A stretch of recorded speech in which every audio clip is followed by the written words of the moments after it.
नमस्कार, मैं पंडित दिवाकर वशिष्ठ और आज हम बात करने जा रहे हैं गंगा दशहरा के बारे में, जो कि इस साल 2022 में 9 जून को पड़ने वाला है। 9 जून को दशमी तिथि 8:21 पर सुबह प्रारंभ हो जाएगी। उससे पहले नवमी रहेगी, लेकिन जो गंगा का स्नान होगा, दशहरा का स्नान होगा, वो 8:21 के बाद का है।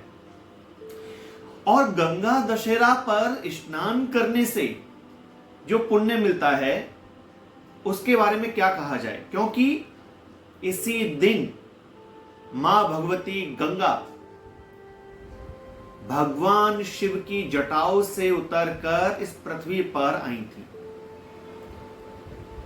हुआ कुछ इस तरह से था कि भागीरथ जी ने अपने पूर्वजों के उद्धार के लिए ब्रह्मा जी की तपस्या की और ब्रह्मा जी ने प्रसन्न होकर के भागीरथ जी को गंगा पृथ्वी पर उतारने का वरदान दिया।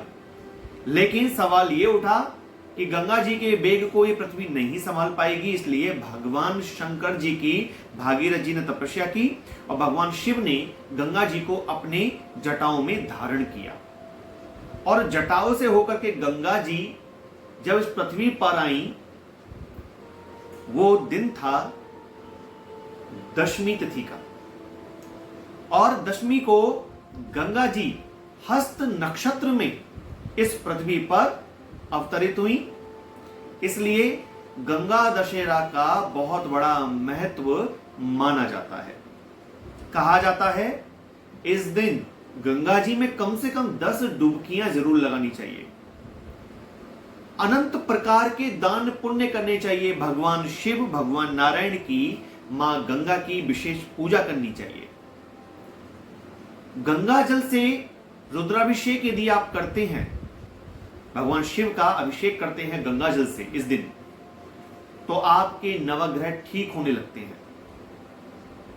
भगवान श्री नारायण को यदि आप गंगा जल से स्नान कराते हैं इस दिन, तब भी आपको अनंत पुण्यों की प्राप्ति होती है।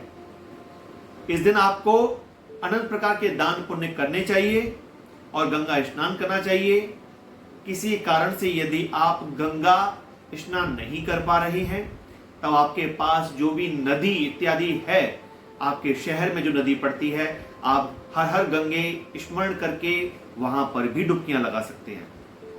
वरन गंगा जी का तो अपना ही अलग महत्व है, लेकिन बहुत सारे लोग गंगा जी के तट से काफी दूर रहते हैं, ऐसे शहरों में रहते हैं जो कि गंगा जी से काफी दूर के शहर हैं। उनको चाहिए, यदि वो किसी कारण से नहीं जा पा रहे हैं, तो वह अपने घर के अंदर ही एक बाल्टी के अंदर थोड़ा गंगा जल डालकर फिर उसमें जल करके उसके बाद घर में स्नान करें। हर हर गंगे बोलते जाएं, स्नान करते जाएं। इससे उन्हें फल की प्राप्ति होगी। जो गंगा स्नान का फल है वो उन्हें घर में बैठे बैठे मिल जाएगा, क्योंकि आपातकालीन मर्यादात अनुविद्यते। जब ऐसी स्थिति हो जाए कि जा ही नहीं सकते, उस समय पर आप इस प्रकार से भी कर सकते हैं। तो ये थी जानकारी गंगा दशहरा के बारे में। आशा है आपको ये जानकारी पसंद आई होगी।